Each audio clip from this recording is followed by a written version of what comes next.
Well, hi guys, it's One Love Ted. Merry Christmas. This is our afternoon stories. I'm about to take off and go to the nursing home and play a little music maybe. I'm going to help at the barns for a few minutes and pick up my wife and we'll go visit Aunt Margie. Our afternoon story is the Pushcart War, and we're on chapter 4. And I will warn you now that most of this chapter is a list, beginning with the letter P.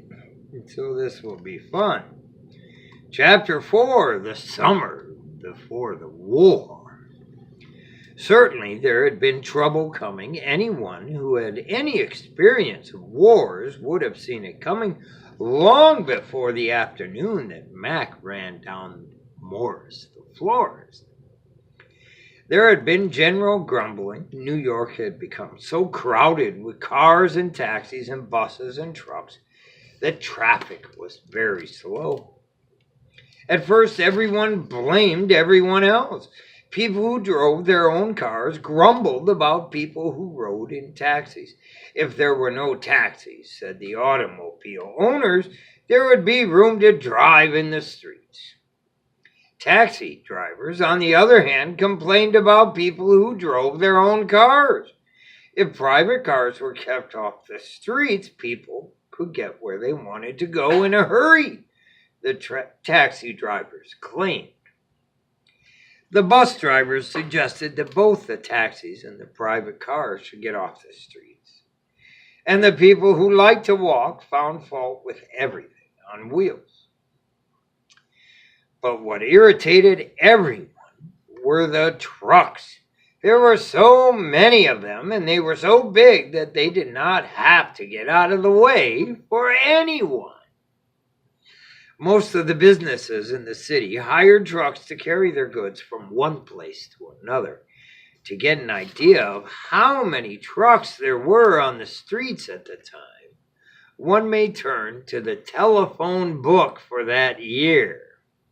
In the classified section, for instance, if one opens to the letter P listings, a few of the products one will find advertised there are package handles, paint, pajama trimmings, pancake mixers, pants, paper plates, parachutes, park benches, parking meters, parquet floors, party favors, patent medicines, patterns, paving brick, pawn tickets, peas, peanut butter, pearls, pecans, pencils, pen knives, penicillin, pennants, pens, pepper, preambulators, percolates, perfumes, periodicals, permanent wave machines, pet shop supplies, petroleum, pewter, pharmaceuticals, phonographs, photographic supplies,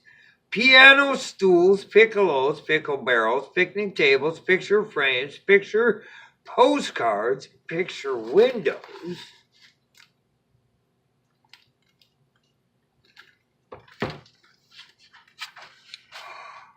pies, pigskins, pile drivers, pillows, pins, pipe organs, pistol belts, piston rings, pizza pie supplies, place cards, planetariums, plant foods, plaques, plaster of Paris, plastics, plate glass, platforms, platinum, playground equipment, playing cards, play suits, playthings, pleating machine parts, plexiglass, pliers, plows, plugs, plumbago, plushes, plywood, pocketbooks, podiums, poker chips, poisons, poles, police badges,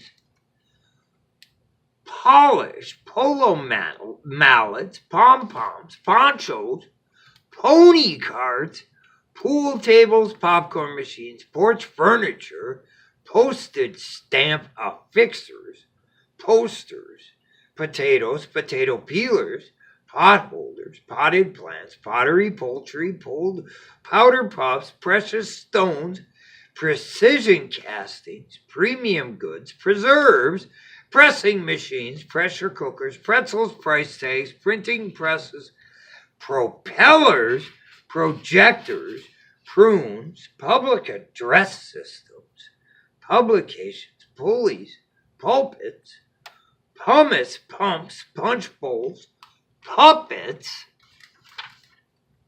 purses, pushcart parts, putty, puzzles.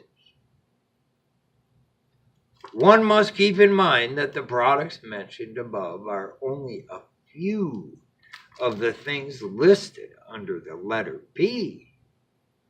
Consider, too, that the phone book lists not only pile drivers, for example, but 43 different firms in the pile driving business, not to mention the 7234 different firms in the plastic business.